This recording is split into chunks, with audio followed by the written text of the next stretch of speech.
Was that loud enough? I mean, it's just a visual. Okay. What's going on, everyone? It's January, getting close to February. I still have to upload that last talk we did, man. I didn't upload it yet, so I should have, and I will. Cool. But ladies and gentlemen, we finally have video. Video is here. Possibly. That's true. It hasn't been set in stone just yet, but the inner workings are there. It's true. I mean, the camera's there, and that's really all that matters. It's just a matter of editing. Shouldn't take too long, so. Yeah, you never know. You never do know, man. Shout out to Kyle, man. Thanks for listening to all of our podcasts, man. I appreciate that. And, yeah. Yeah, he came in the other day, and I was chatting with him, and he said that he was listening to the podcast quite a bit. And Haley said, I'm trying to remember the exact story, but she said a little girl in her class actually wrote down Talk Junkies on like some notes or something like that. So there also might be like a 10-year-old girl that listens to this podcast now, too. No, she does high school. It's high school, so it's a little older. Yeah. But still, like, you know, I think she mentioned it in a classroom or something like that, which scares me a little bit. So I don't know if you want to be losing your job or anything, but fuck. Yeah. Why would she write down Dog Junkies? I don't know. I think I can't remember exactly what Haley said, but I think that I don't know if she referenced it in a classroom or something like that. But oh, that would be dope. Yeah, I'd be down with that. Yeah. Well, thank you guys. Appreciate that. Mm-hmm. That stuff kind of goes a long way. So we're gonna start off the podcast with the CEO of Google was in Congress getting questioned and grilled about the future of YouTube, and it seems glim, and there are already a lot of other platforms that are starting to do their own thing, similar to YouTube but more freedom, right? But anyways, what they're going to do is they're no longer going to filter conspiracy videos into people's recommended videos. Now, how do you begin to define what's conspiracy and then what's just opinion? Because you can have all kinds of opinions about stuff. True. News stations have opinions on things. You don't call that conspiracy theory, right? And that's what confused me, because last week with the story about the kid in the magma hat, the Make America Great Again hat with the Indian. Did you see that video? I know what you're talking about. I didn't look into it, but I mean, and it just goes to what you just said. That they came out with this new story. They didn't do any of their fact checkings or research or anything like that, and they just posted this video. And then 2 days later, they're apologizing because there's another side to the story. So that could have been a conspiracy theory, right? Oh yeah, within a sense. Yeah, exactly. But they specifically said things like for political gain, like just maybe not even that, but their main thing was like the flat Earth theory. So stuff like that. Stuff like Pizzagate, stuff that is just far out there, like school shootings and stuff like that. Like, they're not going to promote that in any way, shape, or form. So it's basically unpopular opinions. They're not going to post. And the moon landing that was fake, like stuff like that. They're going. Mm-hmm. They will not recommend those videos to anyone except for people who are already interested in conspiracy videos. If you're subscribed to like channels like that already, you're still going to get those recommended videos. I wonder what their mentality is behind that, because if you are a free thinking individual, you should be able to listen to any and all opinions, no matter how, crazy one might sound. Like if you believe in something and you're like, yeah, this is how this happened, but then you hear an outlandish, complete opposite theory about it. What's wrong with hearing that? There shouldn't be anything wrong with hearing that. There shouldn't be anything wrong with hearing even the most outlandish opinions on things. You still are an individual with freedom of thought, and you through your own intellect decide. And YouTube came out and said that, or Google, they came out and said that, that's why I think that maybe the far left is who it is. They don't want these videos on at all. They don't want them on the platform at all, but YouTube says that they have to protect freedom of speech, and that they will still allow videos like that to come on to their platform. Yeah. They can't just not let that happen. But they're just not going to filter them, though. Exactly. See, but that's just one step closer to not having them on at all. It eventually, like if that's the way that the ball is rolling now, well, like 5-10 years from now, eventually they're going to be like, we won't be able to post these videos of, these people's opinion because we find it as a company completely outlandish. Yeah. And I think that if they were to do something like that, they'd lose a lot of money, because a lot of people who get on YouTube, they go out there because they want alternative media. They want all different looks at things. And I think that's very important to have that, because if you watch CNN, and they came out with this news article as well, whenever all this stuff was happening with Google and going to the congressional hearing, CNN comes on, and I forget his name. He's kind of a short, stubby, bald guy. And he was just calling it like, he's like, finally they're doing something with the swamp. You know, it's like it's a cesspool of misinformation. He said last year the word of the year last year was misinformation. And I think it's because like CNN, MSNBC, maybe even Fox, all those news outlets are they're mad that they're losing viewership to people that sit at home in a desk like we are right now, or at their kitchen table with one computer and $100 in their pocket, and they're getting more views than they are. So that's why they're pushing for this stuff. So it's a business protecting itself, basically. Right. But from outside YouTube, because obviously, YouTube's still getting the views, but you're talking about the big networks. Right. Well, I mean, eventually YouTube will be absorbed by one of those companies, and then the ball will fully roll, and then they'll be able to, And that's surprising. You're right. I'm surprised Google doesn't own any of the news networks, because Google's just so massive, or they don't have their own news network, which is surprising, which I guess they do. It's YouTube. Or eventually they just end up spending the money and they hire on the people who have, the most viewers, who are, or the person with the most viewers, and then they bring them into that company, and then they have their own little spot on Fox News or whatever. That should be the natural progression of things. Right. But I think I kind of liked your outlook on how this is really going to affect it. Because whenever I first heard that this was happening, I'm like, well, damn, man. I mean, like, you and I have talked about the moon landing. The last podcast I haven't uploaded, I brought up just the roundness of the earth and stuff like that. I mean, we're not going to get known if we have topics like that, if we talk about stuff like that. But you think otherwise. You think... Well, prohibition in any sense tends to, within human nature itself, whenever you tell a human being, hey, you shouldn't, we're not going to let you do this. We're not going to let you partake in certain substances, and we're not going to let you listen to certain things. Right when it becomes suppressed, all of a sudden it shines. It actually doesn't dim it and hide it at all. What it ends up doing is it shines a big-ass fucking bright light on the topic, and then people all of a sudden want it even more. Like, great example. Like, McDonald's could serve the McRib year-long if they wanted to. But they take it away for 11 months out of the year, because whenever, you get a little fucking glimpse of it, all of a sudden you fucking want that shit, because, I haven't been able to fucking have that shit. And all of a sudden everybody's fucking super excited about the McRib. That might be a poor example. But I think you know where I'm going with that. Like, people want, whenever they're told, hey, you can't do this, how our scientific minds immediately work. We're like, oh, well, I fucking want to try that shit then. Why are they not letting me do that? Well, maybe I want to fucking... chew gum in Singapore, or they won't get that reference either. Fuck. But you see what I'm saying? That prohibition only causes people to really want to do it more in the end, because that's just how human nature works. We're naturally curious. We're naturally scientists at heart. We want to experiment and, figure out things on our own. You can't just tell us, oh, okay, we're going to put this, to where you can't reach it. We'll find a way to reach it. Yeah, the cookie jar, the conspiracy theory cookie jar, yes, that YouTube's putting on the top of the fridge. People will find a way to put their hand in it again, and they're gonna want it more whenever you put it up on top of that fridge.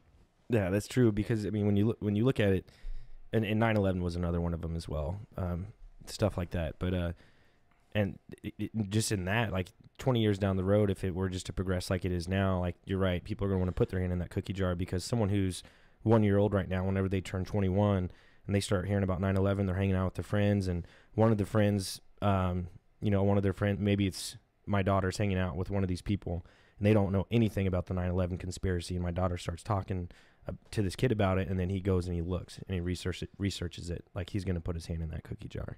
Yeah, and that's exactly how it should be. And it's weird, just the way that, especially that particular conspiracy theory, and how much that changed America, and how much that 9/11 was this pivotal point in America's history.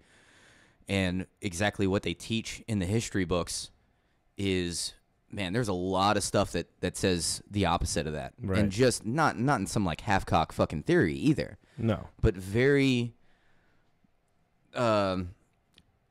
individuals who are very intelligent and that were close around that scenario that speak out on that this is, that it was an inside job kind of thing. Yeah. That should definitely be heard. Or in the textbooks, for sure. Yeah. Well, I'm sure that I remember I haven't picked up a high school textbook, from somebody, just out of curiosity to look at, what whoever is writing those textbooks had to say about it. But I'm sure it has nothing to do with, it was the Bush administration, inside planned and, go get oil and all that. But, right. no, that opinion should be heard too. Yeah, it should. I mean, honestly, it should just, I know that some people can't handle sensitive information, but I think it should be an open book for the most part. I think that if everything were out on the table and people knew what the government knew for the most part, maybe just in its entirety, I think it would make for a better place. No secrets, man. I don't like secrets. Sure. Fuck a secret. Yeah, that shit's stupid. I wonder if you were to do a poll and how many Americans believed that the government did some corrupt, like, shady stuff. Like, how many percentage people would be like, yeah, the government probably does some stuff behind our back that we don't know about it. It would be high. I'm sure it would be high. You could even you could talk to a far right person or a far left person, or you can even meet in the middle, and everyone's going to agree that the government at one point or another has been shady. Yeah, they crack jokes about it all the time on like SNL and everything like that. Like it's like out there in the open, and that's like every government too. It's obviously just not the United States government, but yeah, it's very true. But yeah, no, it's it just shouldn't be beginning to be filtered so much. That's a problem right there. Just I see, and like I said, I don't think it'll affect too much because no matter what, light will be shown on it, and whether it's on YouTube's platform or whatever, well, people will hear those things even through word of mouth. Yeah, and if they're not careful, like I said, they'll lose a lot of viewers, and it just takes one big rush of. And if people eventually catch wind of this and it starts affecting people's livelihoods and how much money they make, they're going to find something else, and people make money on YouTube, even if it's clickbait or even if it's misinformation. And that's their livelihood because they get people to watch it. They get people to subscribe to them. And it may not be the right amount of information, but they're clever in doing that and they're making money. I mean, it's up to the person to decide and do their research and their fact checking. This is such a bullshit thing to keep saying the word misinformation. That to me is anything, even if you have the general truth about something. It's not, I have this 100% correct. It's probably impossible that we've had anything 100% correct about anything just because of how many variables there are, the fact that the human brain,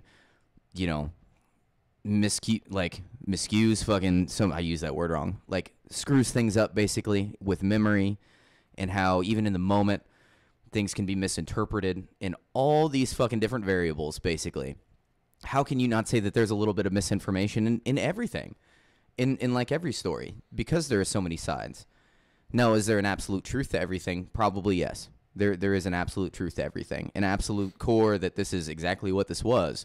Now, whether or not we have that exact perfect trail to that is very doubtful. Now, maybe we still get to the truth, but even getting there can be, there could be misinformation on getting there. Well, I think what their point is they think that when people watch these videos, it creates someone to do something that they shouldn't. For example, like I said, someone burnt down that pizza place, or someone watches so many YouTube videos that are so far out there, and it makes them want to do something stupid or crazy, And regardless if YouTube's there or not, someone's going to watch the news in place of that on your local TV station, and the same thing could happen, It's if you stop it on YouTube, it's going to be somewhere else. People will always have access. And how many times has the major news stations gotten things wrong? Like every last one of them gotten, what their opinion of it was wrong. So technically that was misinformation. So what do you just lose all credibility then? And then all of a sudden, we can't go to your news source anymore. You screwed up this, back in 2004. This was your belief on that, but clearly it wasn't this at all. Like, no, that's not how things work. No. You don't filter anything. You allow everybody to give their own opinion about any scenario, no matter how outlandish it is. And then through reasoning And in conversation and just talking and being a good human being, hopefully you get as close to the truth as possible with things. You do it through conversation, changing people's opinions and people's viewpoints. You just can't shut them down. Well, you know. Have you ever watched not an episode, but have you ever watched C-SPAN, just like a congressional meeting or hearing ever? No, that shit's boring as fuck. I know, but it's exactly what you just described. You know, just people having conversations. You know, different senators or House representatives just getting up and just speaking their mind, and then people vote on it. You know, it's just crazy. Yeah.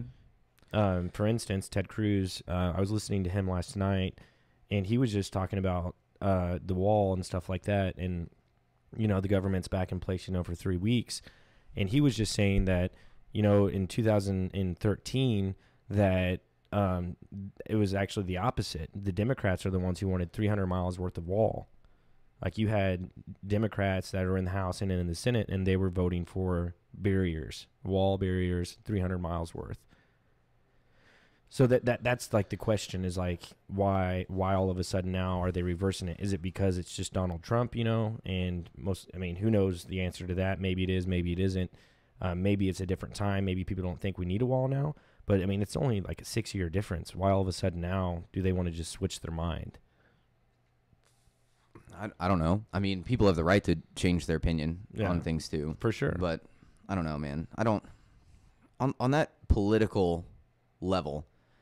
It's so difficult for me as an individual to just sit there and listen to anything, because chances are, like, whatever's super important that they're throwing in your face, like whether it's the relationship between Donald Trump and Kim Jong-un or whatever's the hot topic at the time, will not be the fucking hot topic in 6 months, and then whatever really gets resolved over, like, what really changes, like what effects have we actually seen, like, change that we, you know, we feel from things? Just the government shutdown, because that affected 800,000 people. Okay, that's true. Government shutdown, and that's happened before. That actually happened like 6 years ago or something too. There was like, government, but it was for very short. It was like 17 days or 14 days or something like that with Obama. I even thought it was less than that, but yeah, I mean, it was surprisingly, I think it was 33 days that the government. That's when it reopened. And that never made any sense to me. Why the people who run the government have to suffer because of these upper heads of whatever can't agree on shit, and they don't suffer at all. No, but it's that way with anything in life. I mean, and I know that there was actually a guy that I read this on Twitter. I don't remember his name, but he was trying to put laws into place to where that didn't happen again, to where people who are the inner workings of the government don't have to go without pay for weeks on end, and then, you know, have to worry about where their next meal is coming from.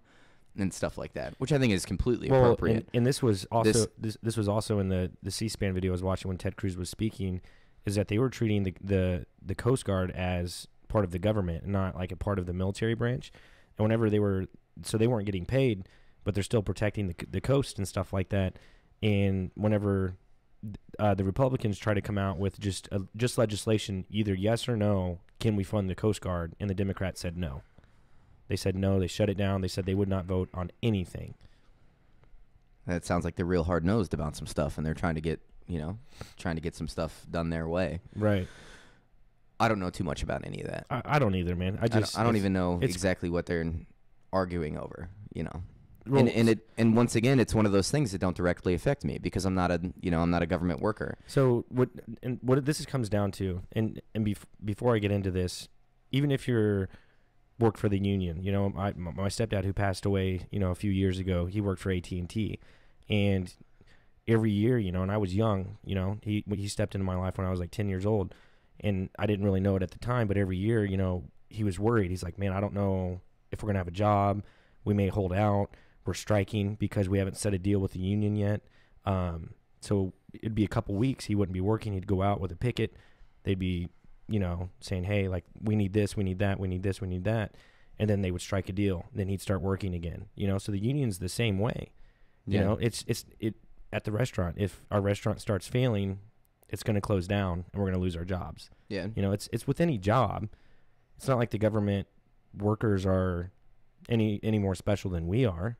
You know, it's just part of the game. Like, when you sign up for that, there's a chance every year that you may not be working. But they still had a job to go to, though. And it's not like they were picketing for themselves or, you know, protesting anything themselves. They were just like, oh, there's some people in the Senate or whatever, that House of Representatives, wherever it was fucking happening at, where all of a sudden, man, they can't agree on some shit, so I'm not getting paid anymore. That's true. But I can still go to work.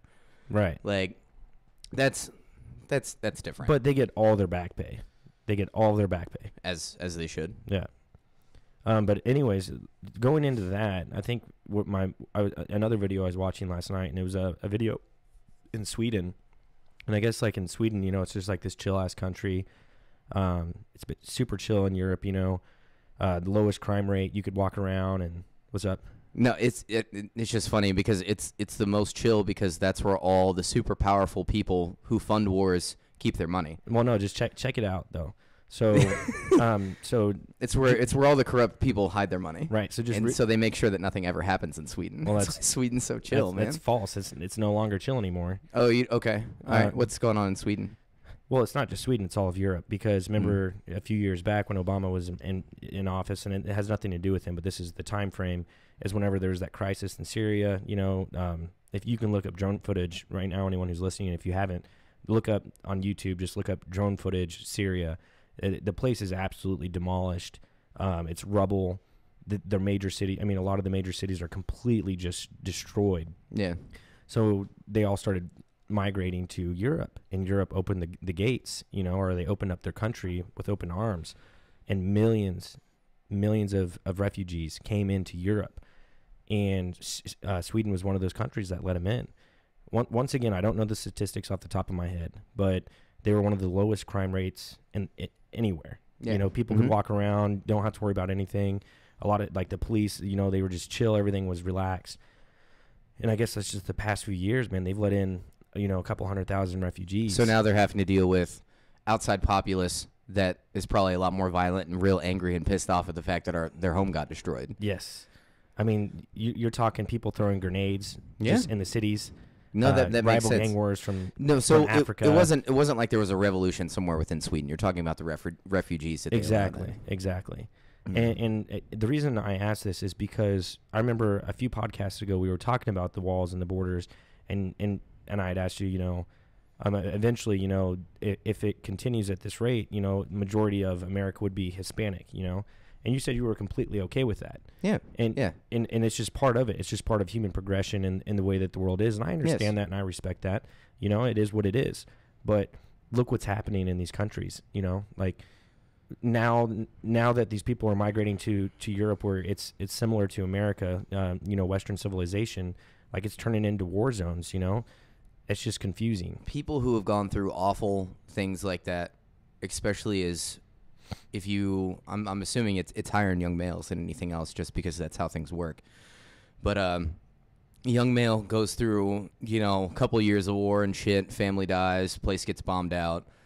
All of a sudden, you know, you tend to spike violent tendencies just because that's very hard stuff to overcome. You have to leave. You become a refugee. You're an angry person. And it's very easy to fucking, you know, do angry things and have forms of violence like that. It's an awful thing. It's almost like how do you stop that kind of thing? Like that's a human problem that we have. Yeah. Because violence only begats more violence, right? That even might be a biblical fucking thing I just said right there. But there is some truth behind that. Like violence only creates more violence. So yeah, no, that's awful that spreads. Like that's one thing that shows you that the world is kind of an organism within itself. We can't just say, oh, this is happening over there, and it's, you know, no big deal. It doesn't affect us at all, because eventually, you know, shit gets destroyed, people move on. You know, I said that word wrong too. I'm fucking up tonight. Their ideologies come through and then spread, and if it has violent tendencies, those spread to young minds and stuff like that. And then, so it's a virus. So violence is a virus. War is awful, and it creates things like that. That's why we need to be done with that that kind of stuff. That there's better ways to go about doing things like that. In that aspect, I mean, with the Syrian refugees, you know, the war in there. I mean, it was war. You're right, but like there's refugees from, you know, Africa, you know, and stuff like that are also migrating to Europe and stuff like that. Mm-hmm.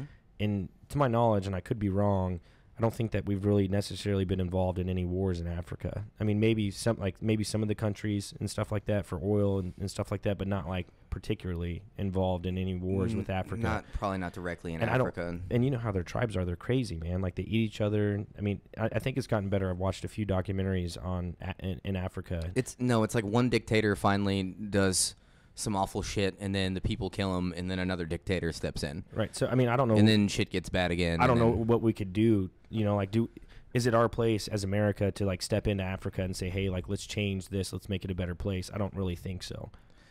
Like, so what I'm saying is violence.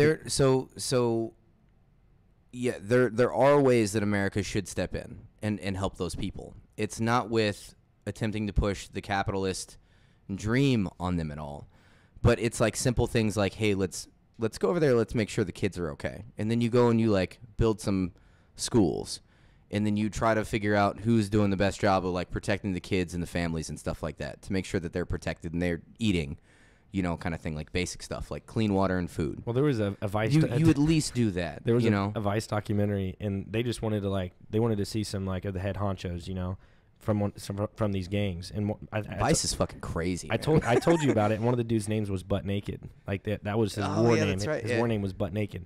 But he was in jail in one of the jails that they had in Africa. And they literally, they're like, we need to go find this guy. So they go into the heart of one of these ghettos, and they go to one of the police stations, and they literally just paid the guards money, and then they let him out. And then, you know, and then they're like, whenever they got him out, they went to the top of this building, and then some other people figured out that they had some money, and they're like, we got to get out of here now. So they got off that rooftop, and they got in their cars, and they just jetted out of there because it was some scary shit. Yeah. But I guess what I'm trying to say is, like, I don't think it's different in Syria because we were in war with Syria. We had, you know, we were in contact with Syria and having war with them, you know, or trying to help fight ISIS and stuff like that, and with them gassing their people and stuff. But I don't know, man. Well, I guess what I'm trying to say is, you really don't think a wall would benefit the United States? I guess is what my main question is. No, I never. Whenever we talked about the wall the first time, I said that because I do believe that we need to protect our borders, obviously. Yeah. Because anytime that there's a system, like if we were to have a better system to where for immigration, I think we wouldn't need it. But right now, with the way that our system is implemented right now, I do think that we need to protect our borders. Now, I don't know if an entire wall is a really financially good idea or even the best idea to handle that is what I said. Like if that worked out financially, and then all of a sudden we were able to completely regulate the border perfectly, and there wasn't like ways around it, then I'd be, you know, sure, going ahead and do that. That just seems a little too much, you know. So and I think they're asking for way less wall than originally planned with the shutdown and stuff like that. And remember when I told you in 2013, the Democrats were asking for over 300 miles of wall. Now with the restructured plan that Trump has, or his team, it's like 237 miles of wall is all they're asking, just in key places where it's vulnerable, and places that the border agents really need help at is where they're strategically trying to put the walls at. Mother Nature is a beautiful thing, so there's a lot of places where Mother Nature helps out in the aspect of a wall, right? Mm-hmm. So he's not asking from sea to sea, or, you know, from ocean to ocean. He's just asking for 200 miles of wall. And I mean, statistics show that walls work. Like, it's not medieval, you know, like people say it is. It's a means of protecting the border. I mean, if it works, sure. I don't know. I'm not an expert on the construction of a wall or the finances or even immigration itself. If you had money, if you had a lot of money, would you not put a gate around your house? Sure. Why? To protect my house. There, I know. I get where you're going with that. No, that makes perfect sense. That's the easiest way to look at it. And I never want to think, oh, everybody should just be able to come to America, because that's just not how things work. We have to. You know, we are set up as, obviously you can come here and become a citizen through our process. Sure. There's nothing wrong with that. And if there's some flaw in the system that I don't know about that's completely unfair, or like racially biased in some way, or there's some shady shit going on preventing good, hardworking individuals from coming into America, like legally, then that needs to be fixed. So I don't know if I don't know if there's some kink in the system like that. I don't know anything about the real process of going from an immigrant to a U.S. citizen. But when it comes to just anybody can come over here, you know, or you come over here from Mexico, and then you can create a fake name very easy, and then claim no taxes, and then work, and then go to a hospital if you need, you know, any kind of medical treatment, and then you are able to skimp out on those bills, and then you don't have to pay taxes at the end of the year because you can just end up switching names, and you're not playing by the same game that everybody else is playing by. The only thing I say is you have to just play by the same game that everybody else is playing. Pay taxes like everybody else, you know, don't commit crimes, you know, like what we do, basically. And anytime that there's a loophole to where, you know, people can come over here and have some loopholes for that to where now they have an advantage up above just like normal U.S. citizens, it's not okay. You know, and also you can't, like obviously if you have violent crimes and stuff like that, like if you're a child rapist, clearly you shouldn't be able to, you know, we need restrictions on those people. There needs to be some things. So I do believe in the protection of the U.S. border. I just don't know how effective a wall would be. Right. So and obviously, like whenever Trump first came out with that idea, he had this, he was putting this image into your head of this coast to coast, you know, exactly what you said, like thick wall, just, you know, shit. But, you know, I mean, that's obviously not. A lot of studies that you can find where there are places where there are walls, people, whenever those walls were, you know, or when they were erected, crime rate went down, smuggling went down, drug trafficking went down, all that stuff went down, like by 90% or more. So, I mean, it is effective. You know what I'm saying? And I know a lot of people say it's medieval, but there was a point in time where China made an insane wall, right? Yeah. An insane wall. There's a reason for that. And I'm not saying we're doing it for the same reasons, but I feel like it's necessary. I think that was to keep out the Mongolians, right? Or the... I have no idea, man. I can't remember. But it had to do with stopping horses, because I think it was a horse-based army that they were trying to go up against. And obviously a horse, what do you do when there's a 20-foot wall and you're on a horse? Yeah. And your horse is carrying all your shit you need to survive and shit. If you're relying on your horse can't go any farther past the wall. Well, there you go. So CNN's they're really going hard on, obviously, on the opposition side of this. Mm. And Jim Acosta, he's one of their senior reporters, and it was a couple weeks ago, and he's reporting down near the border, and he's walking, and he's doing an interview on live TV, and he's next to a wall, and he's like, I'm down here in Texas, and as you can tell right now, he's like, there's not a lot going on. And as he's saying this, he's right next to a wall. He's like, you just look around. He's like, you don't see anyone. I've talked to a lot of the locals. They don't have any issues here. Crime rate's down. It's low. And as he's saying all this, there's a wall right behind him. So then he was very defensive when people came out and said, dude, like, do you have any idea what you just did? You know? Yeah. And obviously he didn't, and he had some other arguments and stuff like that. But it's like, dude, you were next to a wall, and you're saying all this stuff because there's a wall right there. That's why it's like that. What do you think the benefit is from, like, so they just want open borders, right? Is that kind of what they're fighting for? Where you can just... I mean, I'm sure, like, hardcore left people is probably open borders, yeah. Sanctuary cities, stuff like that, yeah. So what's the point of that? So if that's like step one... That's the New World Order, man. I mean, like I said... So that's what I was going to say. If that's like step one, you just, all of a sudden it's open border, anybody can come over here. At some point, do you just annex Mexico into, like, you know, all of a sudden... The North American Union. North American Union? Right. And then it's all just connected? Because that's all that is. A country's only defined by its borders, too. Yeah.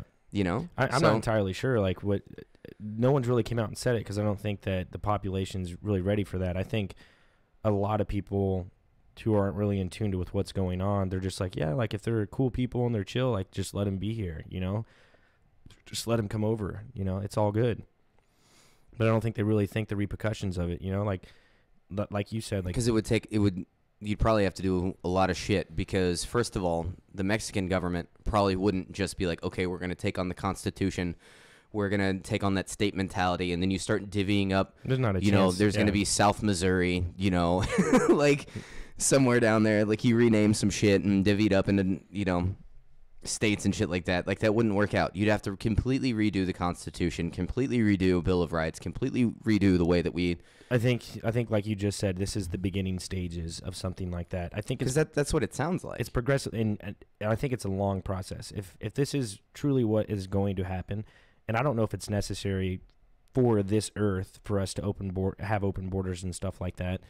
I don't know if it's necessary, but if it's happening, this is the beginning stages. So if people are trying to come over to the United States because there's a better way of living and more opportunity here, why can't the people of like Mexico, and this is just like theory here, just my mind working, get upset and be like, hey, this is what we want. We want an industrial country that is self-reliant, that has resources. I'm assuming Mexico has some kind of resources they could export and, make money off of. Yeah. And we want a government that is what we feel is fair, which is most likely a voting government to where the people have a say in, how they're ruled. And that's what we want. And we want it now. And they get together and they do that. And then they wouldn't have to, It's easier said than done, man. The cartel is so embedded in their country. It's past that point, I feel like. I mean, it's not it's a cartel. Yeah. So a cartel is a huge problem. Legalize the drugs. Yeah, we've talked about that. Legalize the drugs. You get rid of the cartels. I just answered all your problems for you. Yeah. I've said this like 100 times on here, and people think I'm outlandish to where I'm like, oh yeah, legalize meth. They're like, oh, you're a crazy motherfucker. I'll be like, well, you get rid of the black market for it. Now it's just like everything else. Like people will always do meth, right? People will always do meth. Why not legalize it and you take away the black market for it? And then all of a sudden, you don't have these black market institutions that police themselves and do horrible things like fucking, starve their fucking people to death or do awful meth head fucking things in their house. And then it's the only thing that makes sense to me. Because that will always go on. People always want cocaine, right? But all of a sudden you made it illegal, so now you've created the black market shit for cocaine, and then now you have these multi-billion-dollar cartel people that can kill whoever they want, fuck whoever they want, burn down whatever village they want, strictly because it's illegal. At some point you have to ask yourself, what becomes the lesser evil here on a world-affecting issue? And in my opinion, it's just simple. You fucking legalize it and you regulate it. We've done it with marijuana. We've done it with alcohol. Eventually, this is outlandish now, just like how back in the 20s making marijuana legal would be completely outlandish. You wait. We'll wise up, and then I'll be long dead, and then out of nowhere you can go to any store and get whatever drug you want for whatever purpose you want, and they realize how much of a better world it fucking ends up making the place. I'll be long dead by then, but yeah. Yes, I don't know, man. I really don't know much about anything. Yeah. What do you know, man? What do I know? That I am alive. I am an individual, and I'm drinking a very delicious beer, and I'm having conversation. Yeah. I know that for a fact.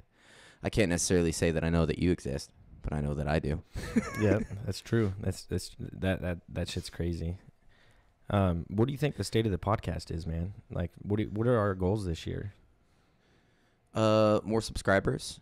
I would like to see more people get involved and like let us know what they want to hear us talk about, kind of thing. I'd like to see more involvement from other people, basically. I agree. I'm right there with you. Because what's the point of doing this if we're not, getting more connected to people and then, getting enlightened from other people's viewpoints and hearing other people's opinions and stuff like that. So, well, yeah.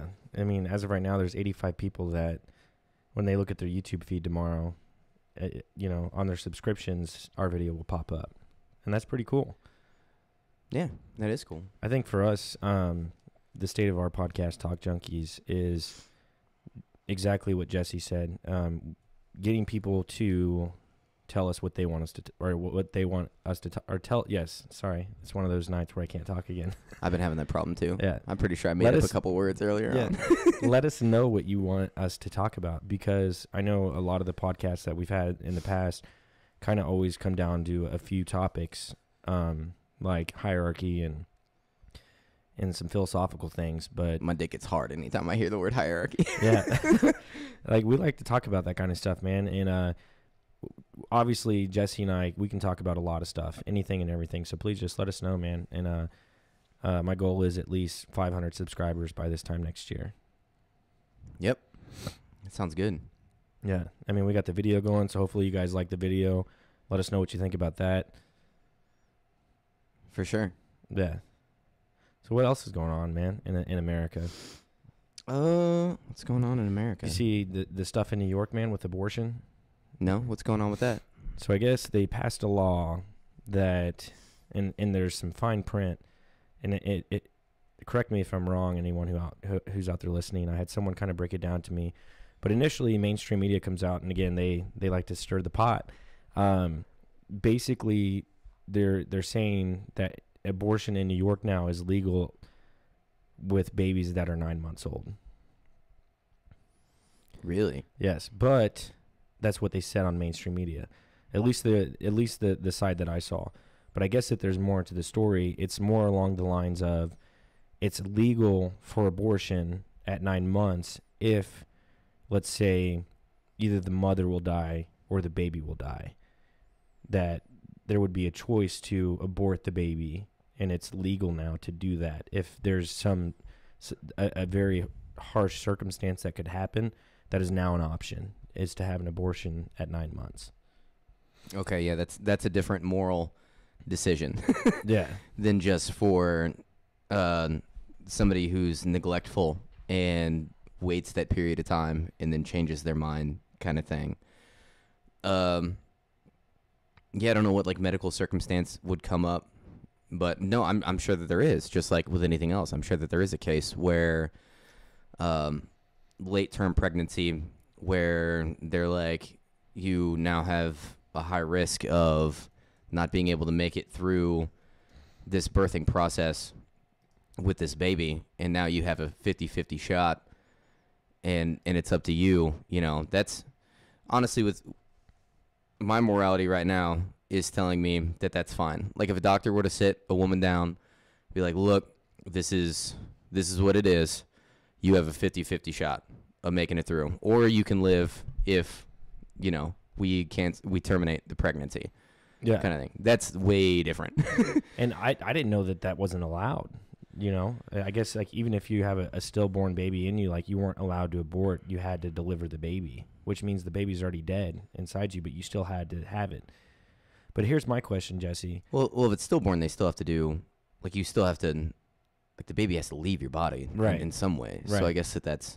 But my question is, so I'm going to make an example, and it may not be a good example, but this is the example that I have. So marijuana is legal now in Missouri for medicinal use, correct? As of this year, and it starts in June, I believe. It starts in May or June. We're in the process of getting there. I think that there's still some. It's June 26th, I believe, or something like that, where you'll be able to go to your doctor and ask for marijuana, right? So whenever you go to your doctor and you just say, hey, man, like I'm having back pain or something weird, or you're trying to obviously get marijuana prescribed to you. Yeah. Right? And then the doctor sees the benefit of money flowing into his pocket, you know, you're going to get, all these doctors are going to get more cases and more cases. But I guess what I'm trying to say is, I would have to read the fine print within the law of what New York just passed. But as we're looking right here, New York passes a law allowing abortions at any time if mother's health is at risk. So let's say, you know, someone who is 18 or 19 goes in and there's nothing really wrong with her and she's about to have this baby, but now it's up to the doctor, and she goes up to the doctor and says, man, like, I'm not feeling really well, all this, all that. Now there's that. She could be 8 months and now she's like, fuck, I don't want to have a baby anymore. Let me go to the doctor and make some shit up. And not all doctors are going to be 100, you know? They're not going to. That's true. You know, there are corrupt people out there. They'll do shit for money and stuff like that. Like, that's going to open the doors for stuff like that, is what I'm saying. Possibly. It all depends on the terms and conditions within the law. Within the law is what they've defined as health at risk. Like, and sure, there's always going to be some weird shit. Like, fuck, man, you can like drive to Mexico and get like a back alley abortion, right? I'm pretty sure that's a thing. But I don't think it'll come to that per se. It's gonna happen, man. It will, and you know it will. There's gonna be an instance where it happens, and it may make news, and it may get found out, or may not. Eventually, it will happen, though. Possibly. What I'm saying is, like, now people have the option to do that, whereas they never used to before. But I don't think you can just go into a doctor and then have a shady doctor, because he would end up being prosecuted. That'd be some risky shit, because I'm pretty sure that would be like along the lines of murder. And people do risky shit all the time, is what I'm saying. You're right. People do risky shit all the time. Yeah, man. I don't know with that one. I agree with that law to where if it literally comes down to, like I said, if a doctor sits down with a woman and he's like, hey, look, this is happening and you only have a 50% chance of making it out of this alive, and it's your right to life kind of thing, whether or not, you decide to continue on with this pregnancy and take that risk, or you have a much higher, position to live.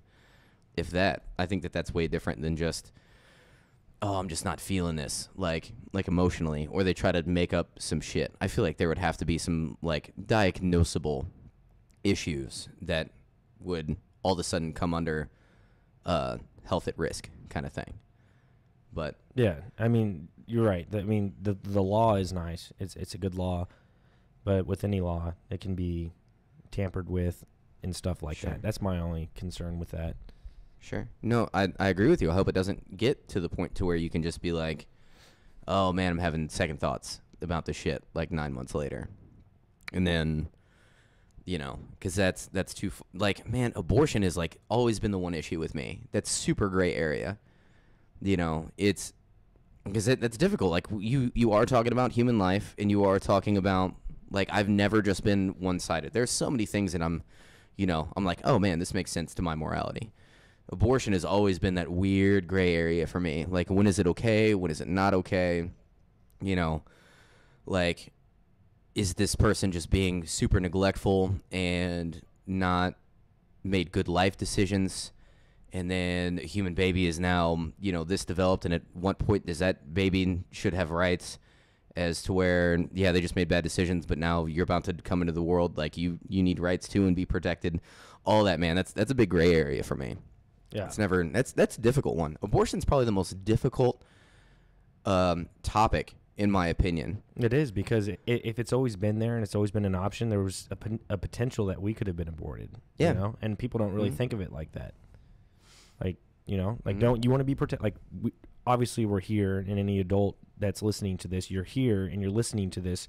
But just imagine if before you were born there was a chance that you could have been aborted. Mm-hmm. You got to think about it like that.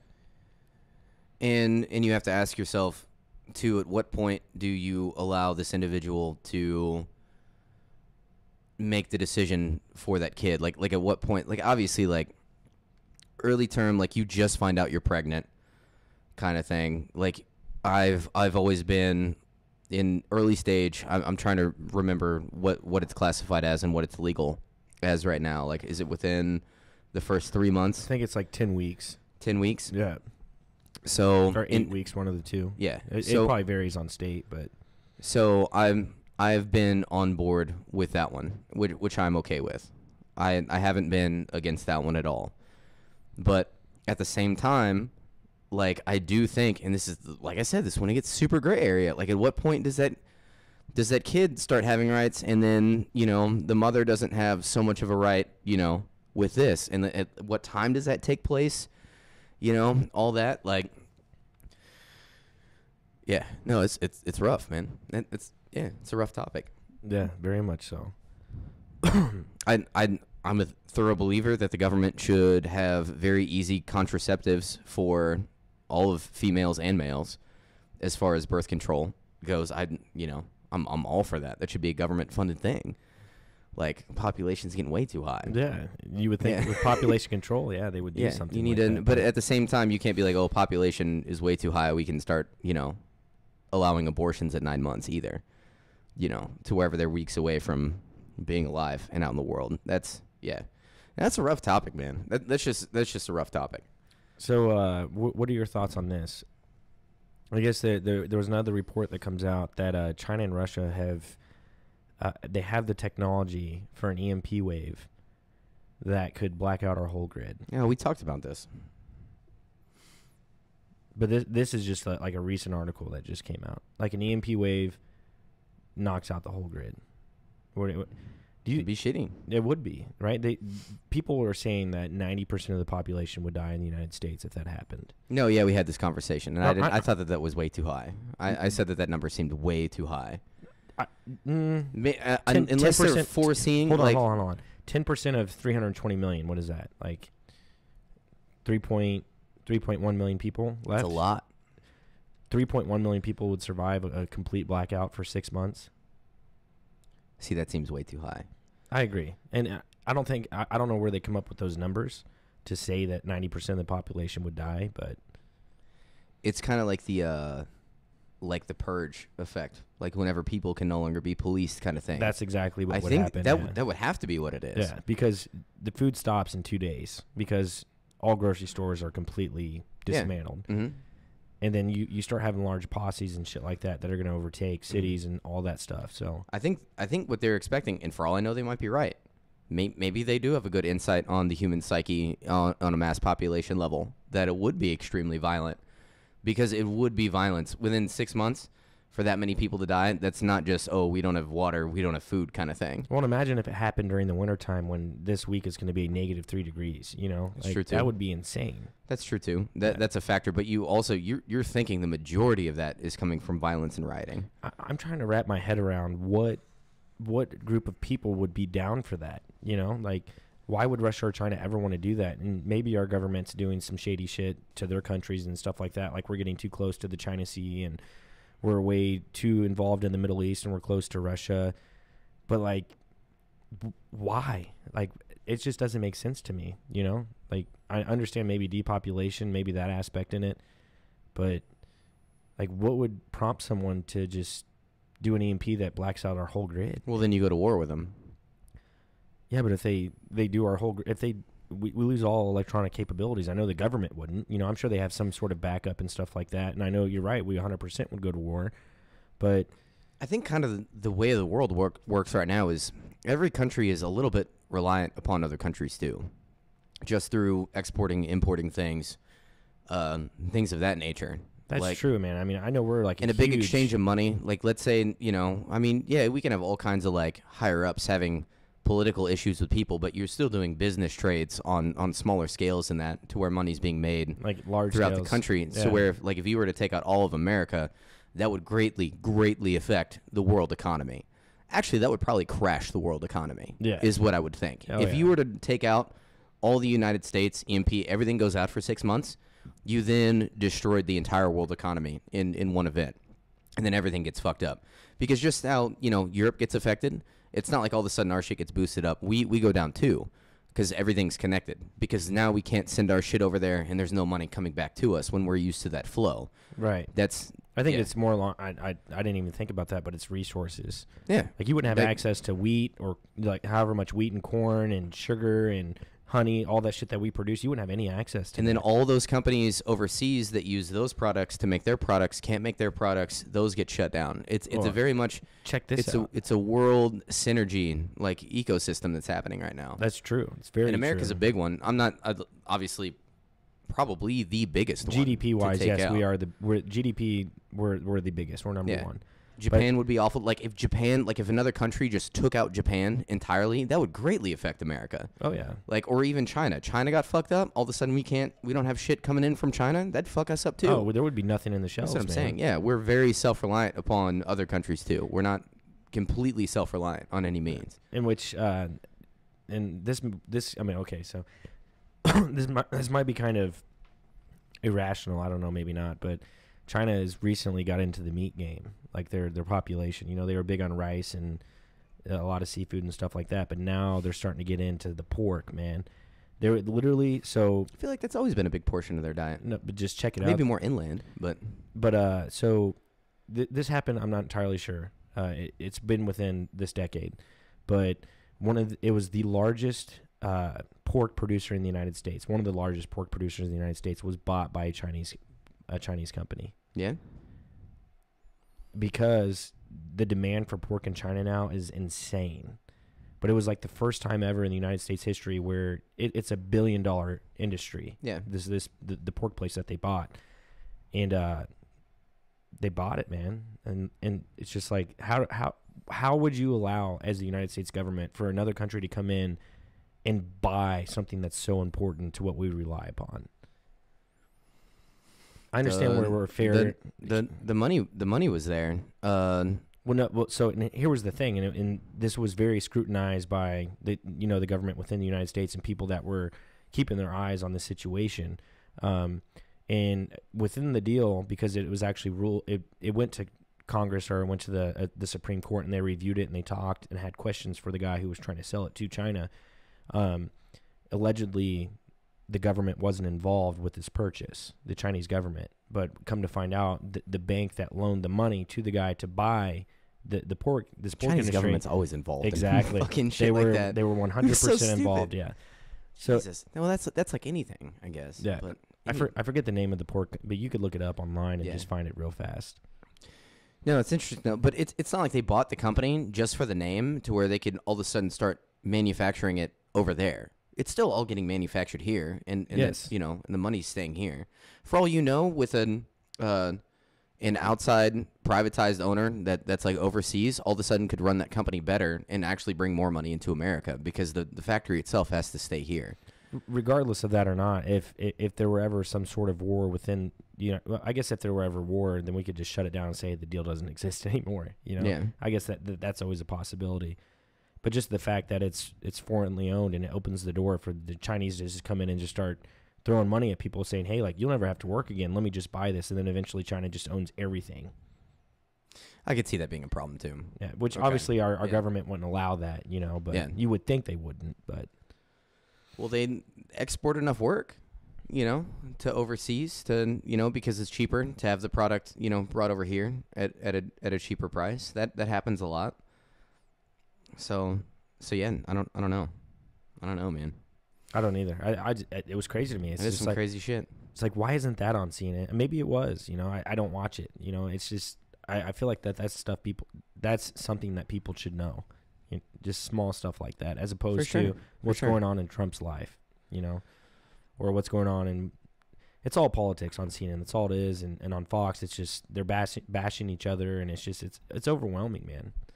I see a lot of like my idea of like red-blooded Americans being upset about something like that, like a company being bought that was a big company but is now controlled by an outside country kind of thing, but the work still stays in America kind of thing. Like, I could see him being really upset about that, but you don't know how that could actually be beneficial to our economy too. That's with true. The possibility. Like, I don't know how that shit works. No, I don't either. It's very true. For all we know, like I said, they could run that company better, and then bring in more jobs, and then expand, and then it still has to stay in America with American employees and all that. Like, unless they steal all the pigs. And they're playing by union rules too, because I'm sure they're union factory workers, so they have to play by those rules. They would literally have to just like if anything, you just start your own company. And there's a reason why it has to be in America. Otherwise, they would have just used that money to have a whole new startup of like pig farming and shit like that. They needed, I don't know. They needed what was ever over here in America. So I'm assuming it would have to stay in America. Well, yeah, it's going to stay in America. But one of the reasons that it was bought was because of the demand in China for pork is absolutely insane. Like they're going head over heels for it right now, or within the past few, 5 to 10 years, whenever it was bought. Yeah. Pork's tasty, man. I don't blame them. It is, man. Bacon. Pork's good. I got some jalapeno bacon. I need to cook ASAP upstairs, man. I need to cook that shit. I like the dumplings. The dumplings, like the pork dumplings. I fucking pork love dumplings. I've never had pork dumplings. Yeah, what is that? It's like the Asian style dumplings, like anything. You can get them at any kind of Chinese restaurant, but they're literally just dumplings with like seasoned pork inside of them. They're delicious with like this sweet, tangy, like brown sauce that you like dip them in. It's like real watery. It's good, man. I'll have to try Dumplings that are where out. it's at, man. Well, I like chicken and dumplings. That's my shit. But That's a little different because the dumpling in the chicken and dumplings doesn't have anything in it. It's just that Biscuit, bread, the yeah. biscuit that kind of like sits in it. This Yeah. one's actually like they roll it out and they fill it. It's got that filling in Ooh. it. Those are good, man. They're good. You I need didn't- to I try didn't- some pork dumplings. I didn't know sometime. that existed. Yeah, I watched some Anthony Bourdain. What was it? Not No Reservations. This Rest other in one. peace. Yeah, rest in peace. It's weird, man. Rewatching his TV shows, how much like dark shit he talks about sometimes, and he talks about it pretty often too. And it's weird, like after knowing that he hung himself, like just hearing him talking about dark shit and going, "Oh man, fuck!" Like, yeah, it's crazy. Yeah.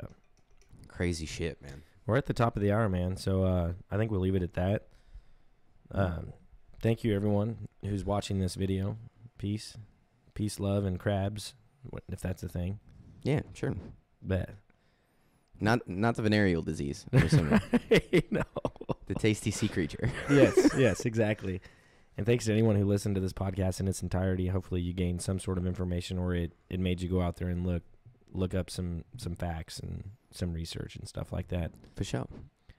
So to all our subscribers out there, man, please hit the subscribe button, hit the like button, hit the bell notification, share it to whoever you want. And as always, Stay fly and ring the bell.